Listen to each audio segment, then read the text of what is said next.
नमस्कार, ग्लोबल न्यूजमा स्वागत छ। सुरुमा हेडलाइन्स। एमालेको अवरोध कायमै रही संसद विघटन हुने संकेत। मंसिर अघि नै प्रतिनिधि सभाको चुनावको पक्षमा देखियो कांग्रेस। प्रदेश नम्बर 1 को नाम कोशी राख्न एमाले अध्यक्ष ओलीको सुझाव।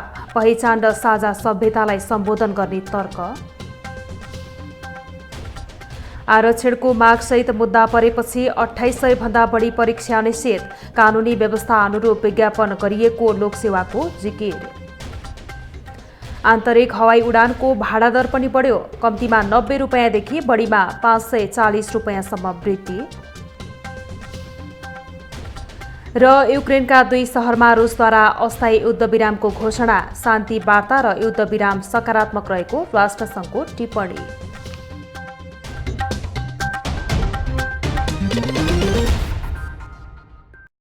Dish Home FiberNet presents for the first time in Nepal. Get ready to get your mind blown with 4 times faster than 5G. We are introducing Wi-Fi 6, the only technology with artificial intelligence in Nepal. Mega 5. Get Khushi ko upgrade with Wi-Fi 6 routers and mesh nodes. Mega 5. Khushi ko upgrade. Dish Home FiberNet. सबैभन्दा राम्रो छड कुन छ होला? उच्चतम लचकताका साथै असीम भारवहन क्षमता भएको अम्बे स्टिल जतिको भरपर्दो अरु कुनै स्टिल छैन। अम्बे स्टिल्स जे भन्छ दिगो भन्छ। जडान गर्ने झन्झटबाट मुक्त 100% लिक प्रुफ हुने भएकोले म पञ्चकन्याको सीपीवीसी पाइप तथा फिटिङ्स प्रति ढुक्क छु। विज्ञहरूको पहिलो रोजाइ Panchakanya CPVC pipes and fittings.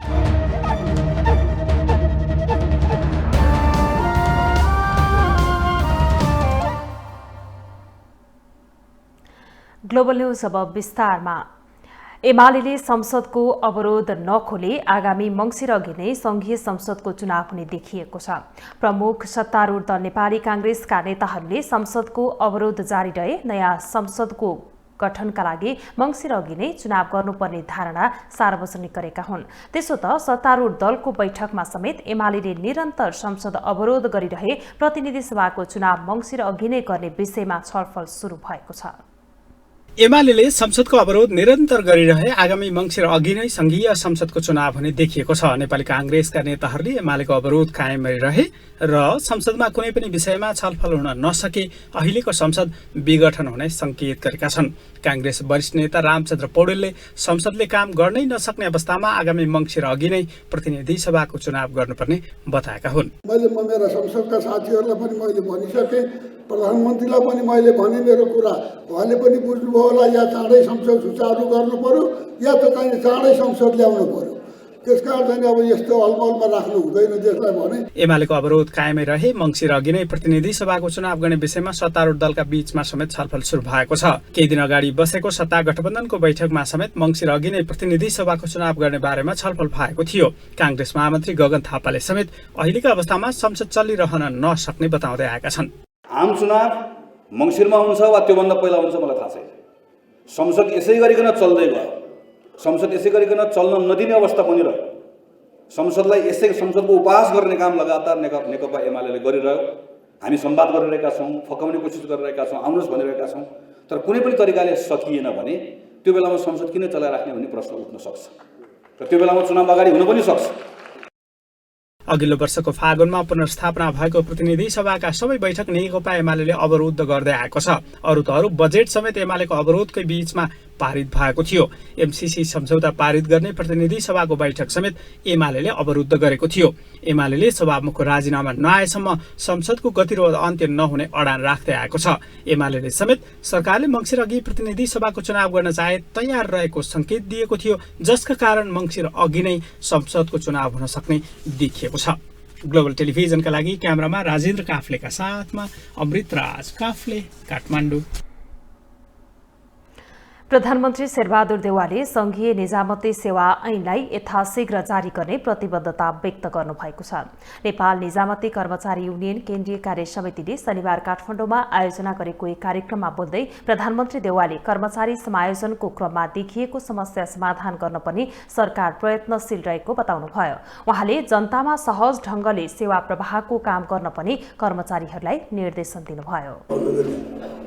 सबै समुदाय र क्षेत्रका जनताप्रति समान किसिमको व्यवहार गर्ने, नागरिकप्रति सम्मानपूर्ण व्यवहार गर्ने, राष्ट्र र जनताको हित र हितलाई प्राथमिकता दिने, सार्वजनिक सम्पत्तिको संरक्षण गर्ने, सार्वजनिक स्रोतको मितव्ययितापूर्वक सञ्चालन गर्ने, आधारभूत मूल्य र मान्यताप्रति सम्मान गर्ने निजामती कर्मचारी आजको आवश्यकता हो।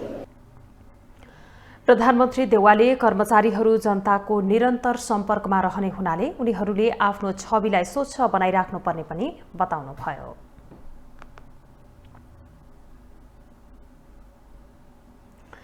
नेकपा एमालेका उपाध्यक्ष सुभाष नेङवाङले सत्तारूढ दलहरू भित्रभित्रै स्थानीय तहको निर्वाचनपछि धकेल्ने खेलमा लागि परेको आरोप लगाउनु भएको छ। प्रेस चौतारी नेपाल बागमती प्रदेश प्रतिष्ठान र एसोसिएटको शनिबार काठमाडौँमा आयोजना गरेको एक कार्यक्रममा उपाध्यक्ष नेङवाङले विगतमा पनि निर्वाचनमा जाने भन्दा डराउने गरेका केही साथीहरूले तोकिएको स्थानीय तहको निर्वाचन पनि पछि सार्ने खेल खेलिरहेको बताउनु भएको हो।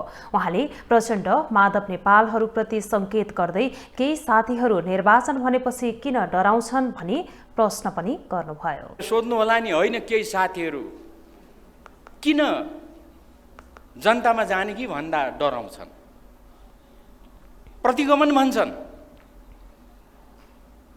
जनतामा जाने भनेको डराउँछन्, भरसक जनतामा जाने मिति पर सार्न खोज्छन्। यहाँलाई थाहा छ, त्यसैले म दोहोऱ्याउन चाहन्न। बल्ल बल्ल तपाईँ हामीले लडेर स्थानीय तहको निर्वाचन तोकाएका छौँ, तर अहिले पनि भित्रभित्र खेलोफड्कोहरू भइरहेको छ। प्रधानमन्त्री शेरबहादुर देउवाले आफ्नो पार्टीले ठूलो चुनौती मोलेर बनाएको नेपालको चुच्चे नक्सा आफैले सार्वजनिक गरेको 100 दिनको कार्यक्रमबाट समेत गायब बनाएको भन्दै उपाध्यक्ष नेङवाङले आक्रोश व्यक्त गर्नुभयो। नेपाली जनताको निम्ति नेपालको भूमि समेटेर आफ्नो पार्टी नेतृत्वको सरकारले बनाएको सो चुच्चे नक्सा प्रिय भएको, तर वर्तमान सरकारले गायब बनाउने गरेको उहाँको भनाइ थियो।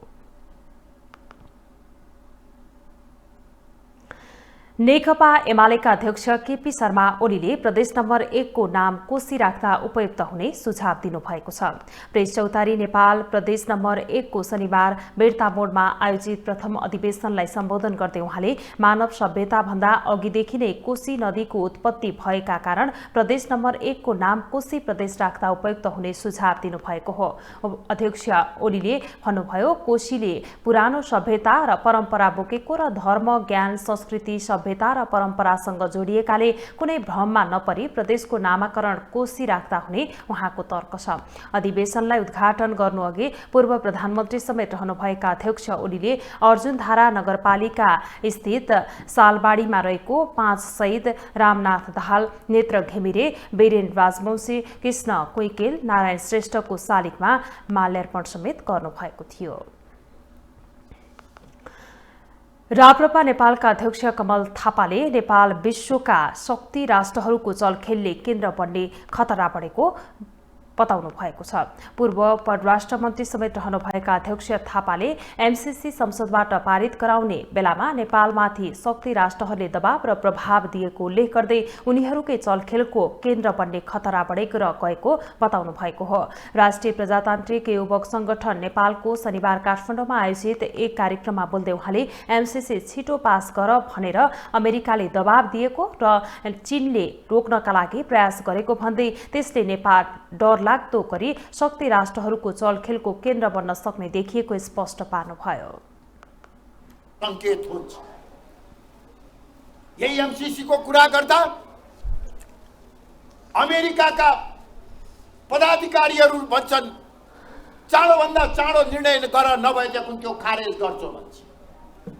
चीनका पदाधिकारीहरू भन्छन् नेपाललाई दबाब दिएर जबरजस्ती अनुदान दिन हुँदैन। नेपालले अनुदान लिने नलिने भन्ने कुरा हामीले आफूले विवेकले निर्णय गर्ने कुरा हो। देशलाई आवश्यक छ भने हामी लिन्छौँ, देशलाई हित हुँदैन भने हामी लिँदैन।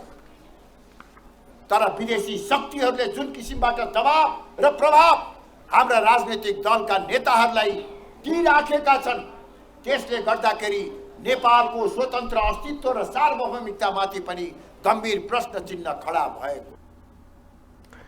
अध्यक्ष, नेपालले विदेशी सहायता लिने नलिने निर्णय लिने काम नेपालकै भए पनि त्यसमाथि शक्ति राष्ट्रहरूले हस्तक्षेप गरिरहेको बताउनुभयो। एमसीसी नेपालको संसदबाट पारित भएसँगै नेपालकै छिमेकी चीनले असन्तुष्टि व्यक्त गरेको छ। अमेरिकाले एमसीसी पारित भएपछि स्वागत गरेको भए पनि चीनले भने एमसीसी पारित भएको नोट गरेको टिप्पणी गरेको छ। एमसीसीका बारेमा नेपालमै समेत पक्ष विपक्षमा मत विभाजन भइरहेका बेला शक्ति राष्ट्रहरू समेत विभाजित भएको देखिँदा त्यसले नेपालमा पर्ने असरका बारेमा बहस सुरु भएको छ। संसदले एमसीसी अनुमोदन गरिसकेको छ। एमसीसीका कारण सत्ता गठबन्धन नै धरापमा पर्न सक्ने आकलन भए पनि अन्तिममा भने सरकारमै रहेका दलले मिलेर एमसीसी अनुमोदन गरेका थिए। चीनले एमसीसी संसदबाट पारित नहुँदै अमेरिकाले जबरजस्ती कूटनीतिक लाद्न खोजेको आरोप लगाएको थियो। एमसीसी संसदबाट अनुमोदन भएपछि भने चीनले नोटमा लिएको प्रतिक्रिया दिएको थियो। यसै साता पत्रकार सम्मेलनमा बोल्दै चीनिया परराष्ट्र मन्त्रालयका प्रवक्ता वाङ वेनबिनले नेपालको संसदबाट पास भएको व्याख्यात्मक घोषणालाई चीनले नोट गरेको प्रतिक्रिया दिएका थिए। अनुदानमा आएको सहयोग रकम लिने नेपालको निर्णयलाई चीनले नोटमा लिएको प्रतिक्रिया दिनुको कूटनीतिक अर्थ रहेको विज्ञहरूको भनाइ छ। चित्त बुझाउन गाह्रो भएको बेला प्रयोग गर्ने कूटनीतिक शब्द हो। अमेरिकाले त्यो घोषणालाई सपोर्ट गर्छु भनेको छैन।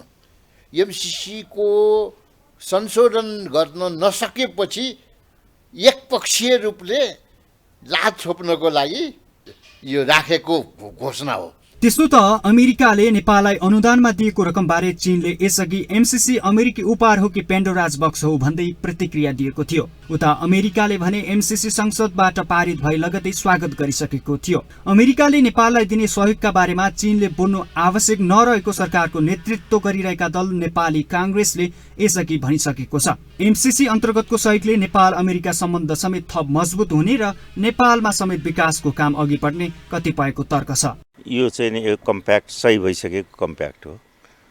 त उसले भारतले अमेरिकाले स्वागत गरेको मतलब उसले लिखतमा चाहिँ नि यसलाई एक्सेप्टेन्स दियो भने त सुनमा सुगन्ध हो, राम्रै हुन्छ। एमसीसी संसदबाट अनुमोदन भइसकेको अवस्थामा नेपालले भने एमसीसी खारेज गर्नुपर्ने माग गर्दै साना कम्युनिस्ट दलले विरोध गरिरहेका छन्। सरकारमै रहेका कम्युनिस्टले एमसीसीको समर्थन गरेका बेला सडकमा भने कम्युनिस्ट दल नै एमसीसीको विरोध गर्ने भन्दै प्रदर्शन र सभा गरिरहेका छन्। एमसीसी कार्यान्वयनकै चरणमा प्रवेश गरेको अवस्था भइरहेको बहसको खास अर्थ भने देखिएको छैन। ग्लोबल टेलिभिजनका लागि क्यामेरामा विजय ठकुराठी, सन्दीप डाँगीका साथमा कविन्द्र तिमिल सेनासँगै विनोद विक्रम भण्डारी, काठमाडौँ। निजामती सेवासँगै सुरक्षा निकाय र संगठित संस्थामा थारू समुदायलाई छुट्टै समावेशी कोटा कायम गरिनुपर्ने मागसहित सर्वोच्च अदालतमा धमाधम मुद्दा परेपछि लोकसेवाका 2891 पदका परीक्षा अनिश्चित बनेका छन्। सर्वोच्चमा रिट दायर भएपछि आयोगले आह्वान गरेको विज्ञापनमा दरखास्त दिएका 3,68,000 परीक्षार्थी अन्यलमा परेका छन्। लोकसेवा आयोगसँगै अन्य सरकारी निकायले खुलाएको विज्ञापनमा थारू समुदायलाई आरक्षणको व्यवस्था नगरेको भन्दै सर्वोच्च अदालतमा रिट दायर भएपछि परीक्षा नै अन्यलमा परेको छ। थारूलाई 6.6% क्लस्टरको माग गर्दै थारू कल्याणकारिणी सभाले सर्वोच्चमा रिट दायर गरेपछि प्राविधिक शाखा अधिकृत नायब सुब्बा लगायत नेपाल राष्ट्र बैंक, वाणिज्य बैंक, नेपाल प्रहरी तथा नेपाल टेलिकमसँगै बागमती र कर्णाली प्रदेश लोकसेवाका परीक्षा प्रभावित भएका छन्। यी निकायमा आह्वान भएका खुला तथा समावेशी तर्फको स्थायी पदपूर्ति विज्ञापनमा थारू क्लस्टर नरहेको र विज्ञापन बदलको माग सहित दायर छुटाछुटै रिटमा सर्वोच्च अदालतले धेरै जसोमा अन्तरिम आदेश र केहीलाई लगाउमा राख्न भनेपछि अनिश्चितता बढेको हो। यता लोकसेवा आयोगले भने कानूनमा रहेको व्यवस्था अनुसार विज्ञापन आह्वान भएकाले कानूनमा स्पष्ट व्यवस्था हुनुपर्ने बताएको छ। कार्यकारीले गर्ने काम अथवा संसदले गर्नुपर्ने काम भएको भएर चाहिँ हामीले खालि बनिया कानूनको आधारमा चाहिँ पदपूर्ति प्रक्रिया अगाडि बढाउनु पर्ने चाहिँ निकाय हामी भएको भएर चाहिँ सिधै हामीसँग चाहिँ यो बढी सम्बन्धित छैन। यो चाहिँ वास्तवमा यो प्रस्ताव लाने सङ्घीय मामिला मन्त्रालय होला अथवा संसदले यो विषय बनाउनु पर्ने विषय चाहिँ छ। तर अब यो उहाँहरू चाहिँ अब कुनै पनि व्यक्तिलाई चाहिँ अब अन्याय भएको महसुस भयो भने चाहिँ अदालतमा चाहिँ जाने र अदालतले चाहिँ अहिले अब यो विषय चाहिँ प्रक्रिया अगाडि नबढाऊ भनेपछि हाम्रा पदोन्नति प्रक्रिया चाहिँ रोकिया विषय चाहिँ छ। यसले गर्दा तमाम परीक्षार्थीहरू चाहिँ परीक्षाबाट वञ्चित भएको, हाम्रो कार्यतालिका वार्षिक कार्यतालिका पनि प्रभावित भएको अवस्था चाहिँ छ। त्यसो त थारू आयोगले समेत आरक्षण कोटामा संवैधानिक व्यवस्था अनुसार कार्यान्वयन हुनुपर्ने विषयमा लोकसेवा आयोगसँग निरन्तर परामर्श गरिरहेको बताएको छ। थारू क्लस्टरको लागि अहिलेसम्म चाहिँ आरक्षणको कोटा भाग लगाइएको हामीले पाइएको छैन र यसका विरुद्धमा चाहिँ थारू कल्याणकारी समितिले चाहिँ सर्वोच्चमा मुद्दा दायर गरेर थारू आयोगलाई समेत विपक्षी बनाएको छ र यसको चाहिँ जवाफ हामीहरूले सम्मानित अदालतमा पेश गरेका छौँ। जहाँसम्म यो आरक्षण कोटाको सम्बन्धमा छ, यो संविधानमा भएको व्यवस्था अनुसार चाहिँ हुनुपर्छ भन्ने विषयमा आयोगका पदाधिकारीज्यू र सम्मानित लोकसेवा आयोगका बिचमा चाहिँ पटक पटक छलफल पनि भएको छ र पत्राचार पनि भएको छ। निर्वाचन आयोग ऐन 2074 मा थारू समुदायबाट उम्मेदवारको बन्द सूचीको समावेशी आधारमा 6.6% निर्धारण गरिएको छ। तर संघीय निजामती सेवा ऐन लगायत कानूनमा भने थारूलाई छुट्टै क्लस्टरको व्यवस्था छैन। थारू कल्याणकारिणी सभाले निजामती सेवा ऐनमा थारू समुदायलाई बेग्लै क्लस्टरको रूपमा छुट्याउनु पर्ने माग गर्दै सर्वोच्च अदालतमा रिट दायर गरेको छ। ग्लोबल टेलिभिजनका लागि क्यामेरामा राजेन्द्र काफ्लेका साथमा सुस्मिता बानिया, काठमाडौँ। ग्लोबल न्यूजमा अब एकैछिन ब्रेक।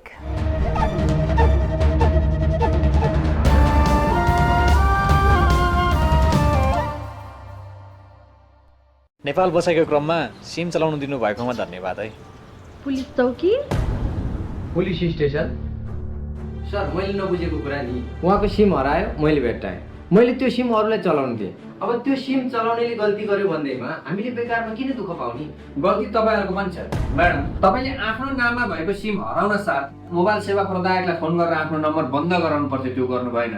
र तपाईँले आधिकारिक विक्रेताकोबाट किनेको बाहेक अन्य सिम चलाउनु र अपरिचित व्यक्तिलाई आफ्नो नम्बर चलाउन दिनु, दुईवटा गल्ती गर्नुभयो। त्यसैले तपाईँहरूले यो झन्झट बिगाउनु भएको।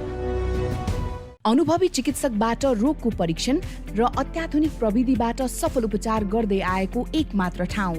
मलद्वारमा देखिने सम्पूर्ण रोगहरूको उपचार गराइरहेको एक मात्र ठाउँ। चाइना ग्रेट वाल स्वास्थ्य केन्द्र, Chabahil Chuchhepati, Kathmandu. Mobile number 98 51 21 15 49, phone number 01 44 80 233।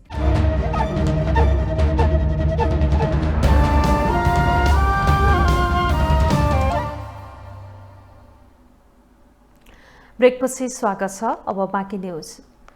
राष्ट्रिय सभाका नवनिर्वाचित सांसदहरूले पद तथा गोपनीयताको शपथ लिनुभएको छ।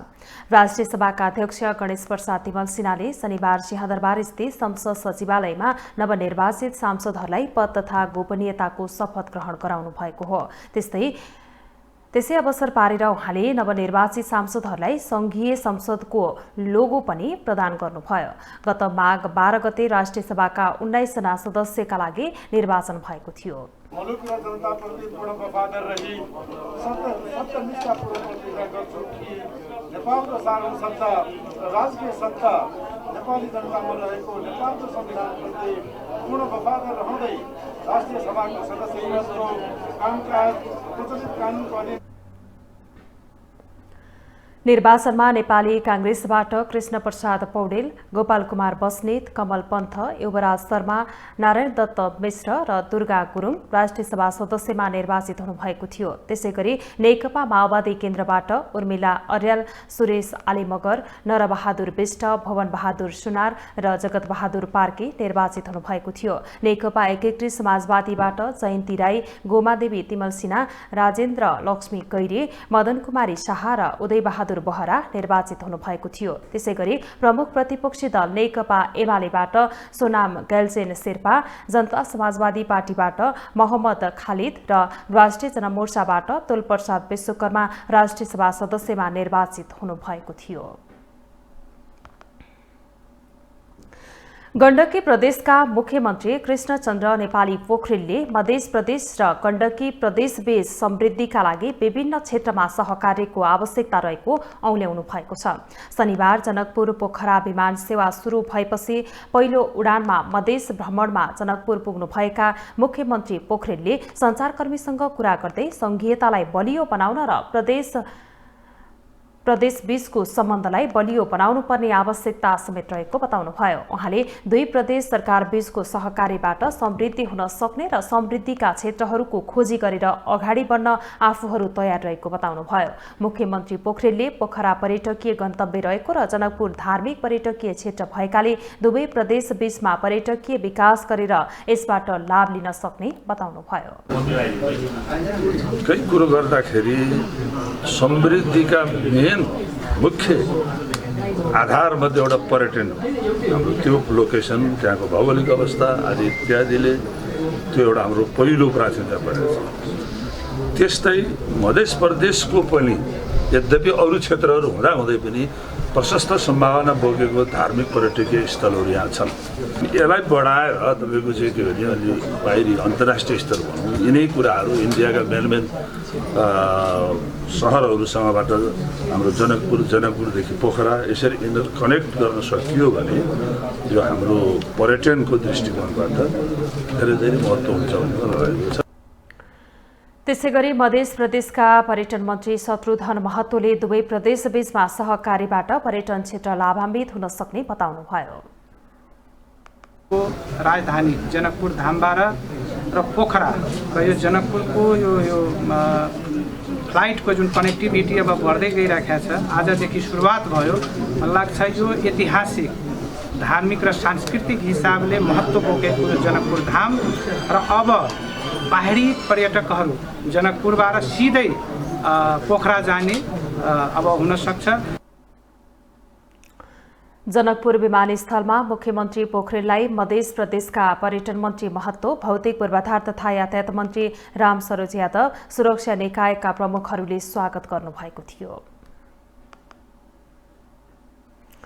मुडको 3 पिप्ले सडक खण्ड कालोपत्री हुनुपर्ने माग राख्दै स्थानीयले सडक अवरुद्ध गरेपछि काठमाडौँ उपत्यकाको फोहोर गत 1 गतेबाट उठ्न सकेको थिएन। तर आगामी चैतसम्म मुडको 3 पिप्ले सडक खण्ड कालोपत्री गर्ने सहमति भएपछि उपत्यकाको फोहोर उठ्न थालेको हो।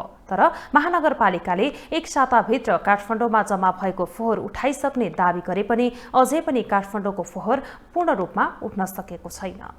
काठमाडौँको फोहोर विसर्जन हुने नुवाकोटको सिसडोलका स्थानीयले सडक कालोपत्री गर्न माग गर्दै फोहोर विसर्जनमा रोक लगाएका थिए, जसका कारण फागुन लागेपछि काठमाडौँको फोहोर उठ्न सकेको थिएन। तर चैत्रभित्र सडक कालोपत्री गर्न काठमाडौँ महानगरपालिका र स्थानीयका बीचमा भएको सहमतिमा भने काठमाडौँको फोहोर उठ्न थालेको छ। महानगरपालिकाले 1 साताभित्र काठमाडौँको सबै फोहोर उठाइसक्ने दावी गरेको थियो। फागुन 12 गते महानगरपालिकाले फोहोर 1 सातामा उठाइसक्ने बताएको थियो। पहिले 150 ट्रिप जान्छ भने अहिले महानगरभित्रको कुरा गर्दैछु चाहिँ 150 को सट्टा अहिले 300 ट्रिप गइरहेछ। 300 ट्रिप भनेको चाहिँ 60% बढी हो हिजोभन्दा, होइन, डे टु डे उठाउने भन्दा। अब चाहिँ यो 1 हप्तामा हामी चाहिँ यो भएको चाहिँ रोडको चाहिँ हामी क्लियर गर्छौँ। रोडमा भएको अहिले छरपस्ट देखिरहेछ, त्यो 1 हप्ता क्लियर हुन्छ, त्यसपछि अब निरन्तर अगाडि बढ्छ। महानगरले भनेको 1 साताको समय सकिएको छ, तर काठमाडौँको पुरै फोहोर अझै उठ्न सकेको छैन। महानगरभित्र मात्रै 500 मेट्रिक टन र अन्य ठाउँबाट 400 मेट्रिक टन गरी काठमाडौँ उपत्यकाबाट दैनिक 900 मेट्रिक टन फोहोर निस्किने गर्छ। अहिले समेत काठमाडौँको ठाउँ ठाउँमा फोहोर देखिन्छ, जसका कारण सहर दुर्गन्धित भएको छ। सर्वसाधारणले भने उपत्यकाको फोहोर उठाउन नसक्ने महानगरपालिकाको नेतृत्वकै कमजोरी भएको टिप्पणी गरेका छन्। अब फोहोरहरू चाहिँ नउठाउने अनि पैसा चाहिँ कहाँबाट चाहिँ आउँछ त्यो खाने, यस्तै त्यही भइरहेछ यो देशमा। कुन चाहिँ सक्कली काम चाहिँ भइरहेछ र जुनसुकै कार्य गर्दाखेरि पनि राम्रो यो देशको सरकारले गर्न सकेको छैन। यो नालायक सरकार हो, यसले यस देशमा हामीलाई चाहिँ सुविधा दिन्छ जस्तो मलाई चाहिँ लाग्दैन। महानगरपालिकाको गल्ती भन्छ, उठाउनु पर्यो नि, जिम्मेवारी लिएपछि त उठाउनु पर्छ। काठमाडौँको फोहोर नउठ्ने यो पहिलो पटक भने होइन। बेला बेलामा फोहोर नउठ्ने समस्या देखिने गरेको छ। फोहोर व्यवस्थापनमा नुवाकोटका स्थानीयले गर्ने अवरोधसँगै नयाँ बनाउन लागि फोहोर विसर्जन केन्द्रको निर्माण समयमै सम्पन्न नहुँदा समस्या आइरहेको छ। ग्लोबल टेलिभिजनका लागि क्यामेरामा सन्दीप डागीका साथमा सुस्मिता बानिया, काठमाडौँ। अब पालो ग्लोबल भोइसको।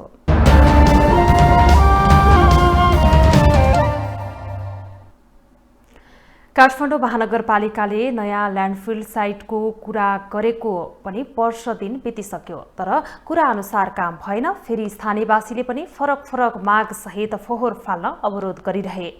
यसको कारण फोहोर समयमा उठ्न सकेन। फलस्वरूप काठमाडौँवासी फोहोरमा बस्नुपर्ने बाध्यता हटेन। यसै सन्दर्भमा आज हामीले ग्लोबल भोइसमा सर्वसाधारणलाई सोधेका छौं, फोहोर उठाउन नसक्ने महानगरको नेतृत्वलाई के भन्नुहुन्छ। एउटा मेयर साहब के भने चाहिँ उहाँ चाहिँ अब एउटा जे बोल्नुहुन्छ त्यो पुरा गर्नुभएको आजसम्म थाहा छैन र उहाँले बोल्नुभएको 20% पुरा होलान्, तर 80% त झुटै नै हुन्छ। मलाई जहाँसम्म लाग्छ त उहाँले भन्नुभएको कुरामा यो व्यवस्थापन गर्नलाई अब भन्ने बित्तिकै यति सजिलो र चाँडो र उहाँले भने जस्तो सजिलो छैन। चुनाव आउँदैछ, यो कुरालाई चाहिँ उहाँले कन्टिन्यू गर्नुभयो होला। यो चाहिँ मलाई विश्वास लाग्दैन कि फोहोर व्यवस्थापन हुन्छ। फोहोर उठाउने जिम्मा त नगरपालिकाकै हो होइन, महानगरपालिकाको हो। अब उसले टाइमले फोहोर उठाउनलाई जे जसरी पहल गरेर भए पनि उठाउनु चाहिँ पर्यो। अहिले जो महानगरमा जताततै फोहोर थुपारिएको छ, फोहोर उठिरहेको छैन, जो महानगरले लापरवाही गरेको छ, यो मुख्य गरिकन यो जिम्मेवारी विहीनताको हो भन्ने लाग्छ मलाई। यो त महानगरपालिकाको गल्ती हो। फोहोर त अब जसरी नै उठाउनै पर्थ्यो उनीहरूले, किनभनेदेखि यस्तो प्रदूषण यस्तो फैलाएर काम छैन, रोग यस्तो आइराखेको छ। यो फोहोरले गर्दा झन् तनाव हुन्छ नि मान्छेमा। अब यो फोहोर नउठ्ने त अब सरकारको अब प्रब्लम हो। अब हामीले त के भन्ने, अब सरकारले उठाउनु पर्ने हो। अब किन उठेन, अब त्यो के समस्या भयो त्यो त हामीलाई के थाहा। अब यो प्रशासनले हेर्ने कुरा हो। अब यो यस्तो बानेश्वर अब यो सांसद भवन अगाडि जो अब यस्तो एकदम यो हाइफाई एरिया, पोस एरिया, यो त हमेसा क्लिन हुनुपर्ने हो। अब यस्तो छ, अब नेपालको अब समस्या त्यस्तै छ। निराकरण हुनुपर्छ। समस्या कहाँ कसरी गर्ने हो, यसको स्थायी समस्याको समाधान गर्नुपर्छ। अब तपाईँको अहिले भएन भनेर एकछिन कराएर पनि हुँदैन। त्यसकारण चाहिँ अब कहाँ लगेर हामीले फोहोर विसर्जन गर्ने हो, त्यो ठाउँमा स्थायी समाधान गर्नु पर्यो। त्यहाँका मान्छेले राखेको माग पनि सम्बोधन गरिदिनु पर्यो र स्थायी प्रकारले समाधान हुनु पर्यो भन्छु। अब पालो ग्लोबल सञ्जालको।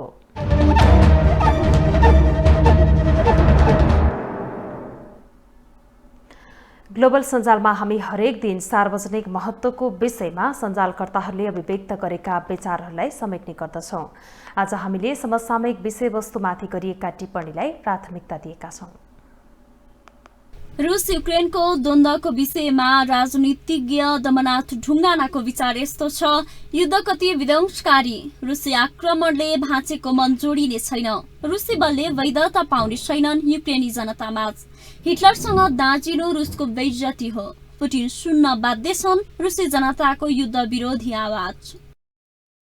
आर्थिक विषयमा पन्थ नवराज लेख्छन्, अहिले नेपाल राष्ट्र बैंकले तरलता अभाव भएकोले निक्षेप ब्याज दर वृद्धि गरेर बैंकमा पैसा आकर्षित गर्ने भनेको छ। फेल खायो। म एउटा उपाय दिन्छु, पैसा छेलो खेलो हुन्छ। तत्काल प्रति व्यक्ति 500 किताब पढ्ने गरी 50 लाखलाई एनईएको आइपिओ खुलाउनुहोस्। रु 250 अर्ब उठ्छ। पैसा बैंकमै रहन्छ। ब्याज दर 5% छाड्नुहोस्।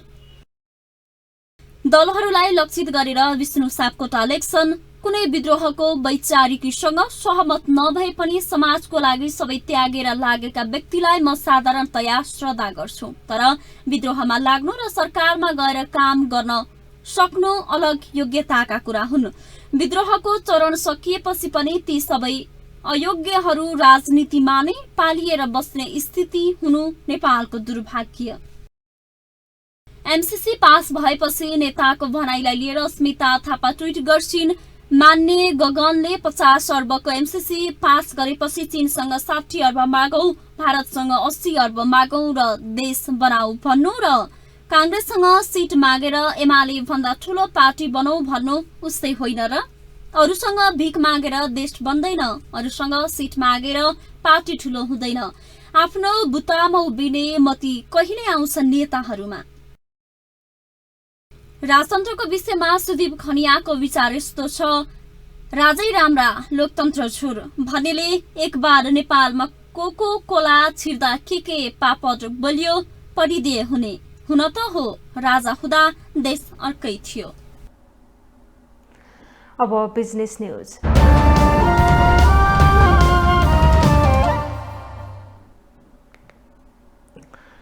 आन्तरिक हवाई उडानको भाडा बढेको छ। नेपाल आयल निगमले आन्तरिक हवाई इन्धनको भाउ बढाएपछि उडान कम्पनीहरूले पनि भाडा बढाएका हुन्। Airlines operators association of Nepal आयोनले हवाई इन्धनका मूल्य वृद्धिसँगै आइतबारदेखि लागू हुने गरी भाडा दर बढाएको हो। आइतबारदेखि लागू हुने गरी इन्धन शुल्क बढेको र भाडामा पनि वृद्धि भएको यति एयरलाइन्सका प्रवक्ता सुदर्शन बर्तौलाले जानकारी दिनुभयो। सबैभन्दा धेरै विराटनगर नेपालगञ्ज रुटको भाडा 550 रुपियाँले बढेको छ। यस्तै काठमाडौँ धनगढीको भाडा 445 रुपियाँले बढेको छ। यस्तै काठमाडौँ भद्रपुरको 300, काठमाडौँ सुर्खेतको 345 र काठमाडौँ नेपालगञ्जको 330 रुपियाँ भाडा बढेको छ। आयोगले आन्तरिक उडानतर्फ कम्तीमा 90 रुपियाँदेखि बढीमा 540 रुपियाँसम्म वृद्धि गरेको छ। निगमले आन्तरिक हवाई इन्धन 113 रुपियाँमा खरिद गरी 23 रुपियाँ 8 पैसा नाफा राखेर 136 रुपियाँ प्रति लिटरमा बिक्री गर्छ। अब इन्टरनेशनल न्यूज।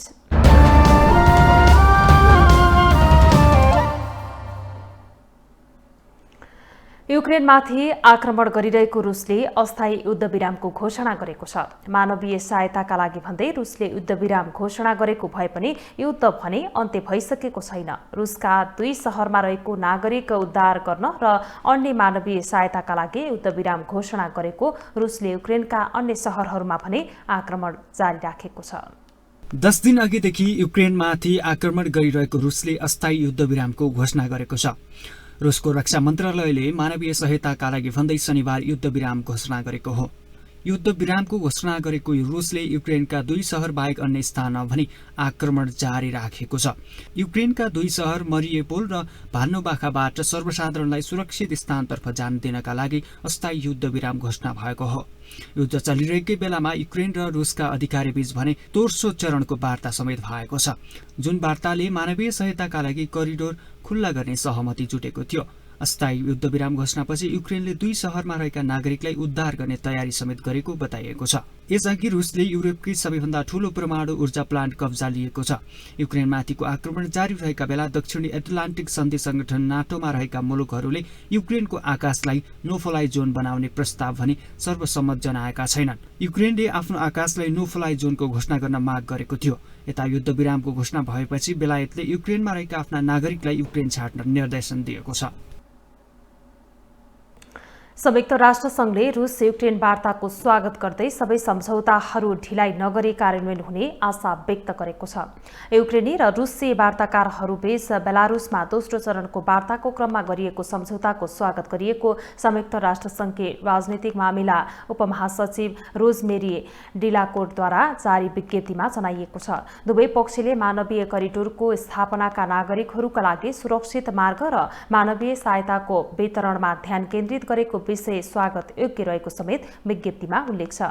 दुवै पक्षलाई वार्ता जारी राख्न र सुरक्षा, मानवीय र अन्य मुद्दाहरूमा तत्काल प्रगति गर्न पनि विज्ञप्तिमा आह्वान गरिएको छ। अब स्पोर्ट्स न्यूज।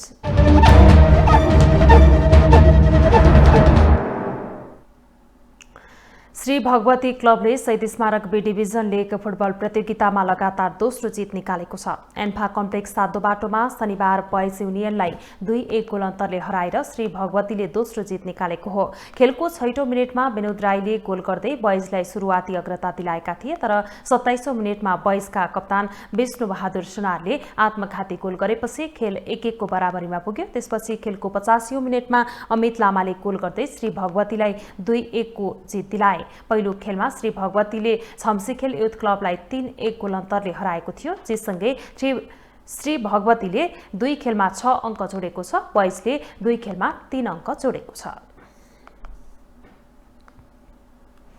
ग्लोबल न्यूजको अन्त्यमा अहिलेसम्मका हेडलाइन्स पुनः एकपटक।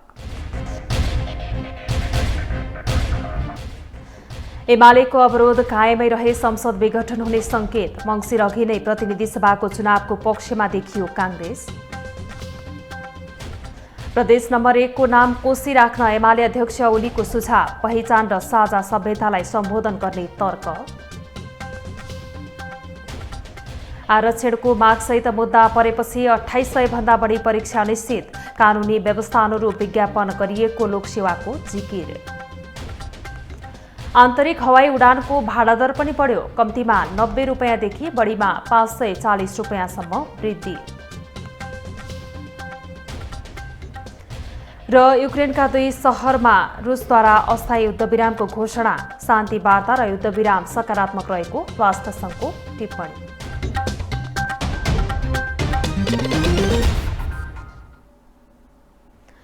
ग्लोबल न्यूज अहिलेलाई यति नै। ग्लोबल टेलिभिजन तपाईँ फेसबुक तथा युट्युबमा पनि प्रत्यक्ष हेर्न सक्नुहुनेछ। ग्लोबल टेलिभिजन हेर्दै गर्नुहोला। नमस्कार।